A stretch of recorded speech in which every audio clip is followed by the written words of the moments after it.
Welcome to my class. In Microsoft Excel program, there are a number of financial functions given to us. Here, a complete list of all financial functions is given. All functions listed here are discussed in separate video lectures. Let us start. इस particular video lecture के अंदर हम बात करेंगे annuity calculator की, और इस annuity calculator को मैं क्रिएट करूंगा with the help of FV function, that is the future value function. आइएगा मूव करते हैं एक एग्जांपल की तरफ. इस पर्टिकुलर एक्सेल शीट के ऊपर मुझे एक बहुत बड़ा स्ट्रक्चर दिया गया है so as to save time. इस स्ट्रक्चर की मदद से मैं आपके सामने एक जनरलाइज्ड एन्युटी कैलकुलेटर को प्रोड्यूस करूंगा. इस एन्युटी कैलकुलेटर को यूज करने के लिए मैं FV फंक्शन को टेकअप करूंगा, जिससे हम future value of A series of deposits को यहां पर कंसीडर करेंगे. इनपुट्स के लिए मुझे एक बहुत बड़ी टेबल दी गई है जिसके अंदर 5 कॉलम्स हैं. Initial investment, periodic deposits, length of deposits, rate of interest and type. मैं इन सभी इनपुट्स को FV फंक्शन के अंदर यूज करूंगा. यहां पर इन सभी इनपुट्स की एक बहुत बड़ी रेंज दी गई है. ये रेंज हमें जनरलाइज सॉल्यूशन को क्रिएट करने के अंदर हेल्प करेगी. सबसे पहले मैं इन इनपुट्स को इन टेबल्स के अंदर पॉपुलेट कर रहा हूं. इनिशियल इन्वेस्टमेंट के सामने वाले सेल पे मैंने क्लिक किया. I go to data tab. Data tab के अंदर I go to data validation. Data validation में मैं सेटिंग्स के अंदर वैलिडेशन क्राइटेरिया के अलाउ ड्रॉप डाउन बॉक्स में लिस्ट कमांड को चूज करता हूं, और सोर्स के अंदर मैं ये इनिशियल इन्वेस्टमेंट का अमाउंट दे देता हूं. आई से ओके. जैसे मैंने ओके किया, आप यहां पर एक ट्रायंगल देख सकते हैं. Now I can pick up any of the amount from this initial investment range. Similarly मैं पीरियोडिक डिपॉजिट के सामने वाले सेल पे क्लिक करता हूं. Once again I go back to data validation. Data validation में सेटिंग्स के अंदर वैलिडेशन क्राइटेरिया के अलाउ ड्रॉप डाउन बॉक्स में मैं लिस्ट कमांड में जाता हूं और सोर्स पे क्लिक करता हूं. सोर्स के अंदर मैंने पीरियोडिक डिपॉजिट की कंप्लीट रेंज को दे दिया. I say okay. यहां पर मैं एक छोटे से ट्रायंगल को देख रहा हूं और उसके अंदर मैं पीरियोडिक डिपॉजिट को टेकअप कर सकता हूं. आप देख रहे हैं कि मैं यहां पर किसी भी वक्त कोई भी वैल्यू को चेंज कर सकता हूं. Similarly now rate of interest, इसके सामने वाले सेल पे मैं क्लिक करता हूं. I go to data validation. Data validation में सेटिंग्स में वैलिडेशन क्राइटेरिया के अलाउ ड्रॉप डाउन बॉक्स में मैं लिस्ट कमांड को चूज करता हूं, और सोर्स के अंदर मैंने इस रेट ऑफ इंटरेस्ट की कंप्लीट रेंज को दे दिया. I say okay. Now I can choose any rate of interest. Now I move on to the length of deposit. एक बारी मैं फिर से डेटा वैलिडेशन के अंदर ये लेंथ ऑफ डिपॉजिट्स को टेकअप करूंगा. सोर्स के अंदर मैंने ये कंप्लीट रेंज को दे दिया. I say okay. Deposit type के अंदर मेरे पास 2 ऑप्शन है, बिगनिंग और एंड की. इसको भी मैं डेटा वैलिडेशन के थ्रू ही पॉपुलेट करूंगा. आई say okay. Now the number of deposits per year. एक साल के अंदर मैं 12 से ज़्यादा डिपॉजिट तो नहीं कर सकता. पर मंथ मैं एक डिपॉजिट करूंगा.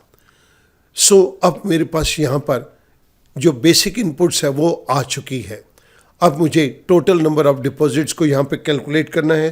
Then this is equals to length of deposit multiplied by the number of deposits. So अगर ये 2 साल का पीरियड है तो टोटल नंबर ऑफ डिपॉजिट्स 24 होंगे.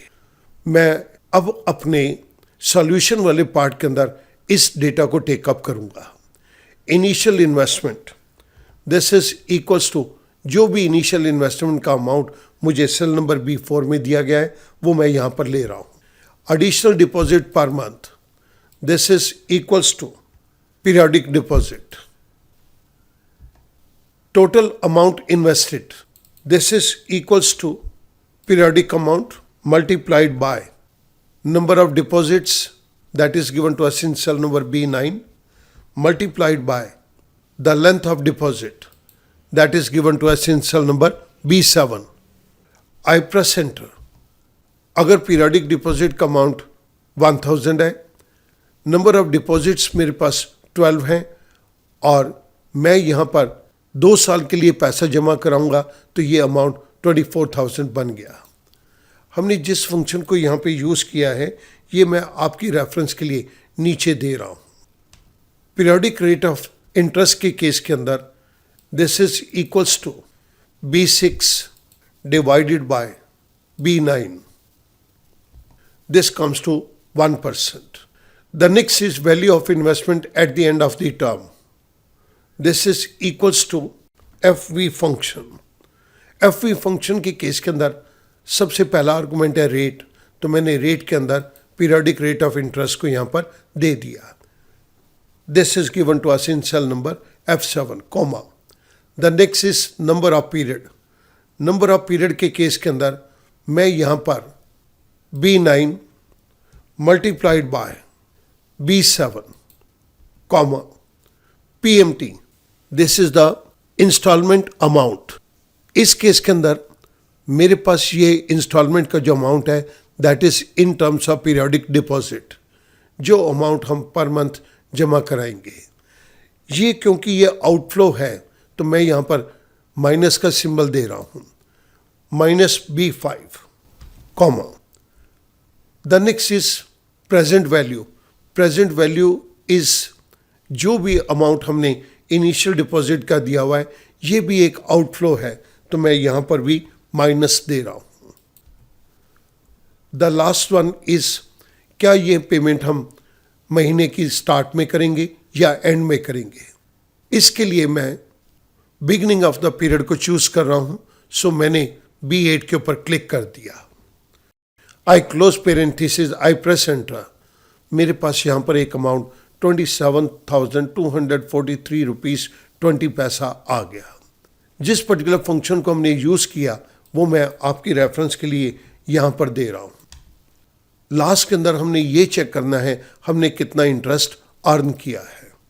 This is equals to the value at the end of the term minus total amount invested minus the initial amount जो हमारा already deposited था। I press enter. जैसे मैंने एंटर प्रेस किया मेरे पास interest earn on investment की figure आ गई 3,243 रुपीज़ 20 पैसा। स्टूडेंट, इसके लिए हमने इस पर्टिकुलर फॉर्मूले को यूज़ किया। अब स्टूडेंट ये हमारे पास एक जनरलाइज सॉल्यूशन रेडी है। इनिशियल इन्वेस्टमेंट का अमाउंट कुछ भी हो सकता है, पीरियडिक डिपॉजिट का अमाउंट कुछ भी हो सकता है। Similarly, the rate of interest can vary. The length of the deposit can also vary. और डिपॉजिट टाइप को भी आप चाहें तो किसी भी टाइम पे चेंज कर सकते हैं। ये हमारे पास रेडीमेड एन्युटी कैलकुलेटर बन गया जिसके अंदर हमें यहाँ पर जो इनपुट्स दी गई हैं उसके लिए हम कभी भी सॉल्यूशन को जनरेट कर सकते हैं। मैं आपकी रेफरेंस के लिए यहाँ पर कुछ डिफरेंट कलर्स को दे देता हूं। अब ये फॉर्मूले आपको एसोसिएट करने के अंदर बहुत आसानी हो जाएगी। मैं उम्मीद करूंगा इस छोटे से क्वेश्चन से अब आप एन्युटी कैलकुलेटर की कॉन्सेप्ट को बेहतर तरीके से अंडरस्टैंड कर सकेंगे और एफवी फंक्शन को यहां पर यूज कर सकेंगे। Thank you very much.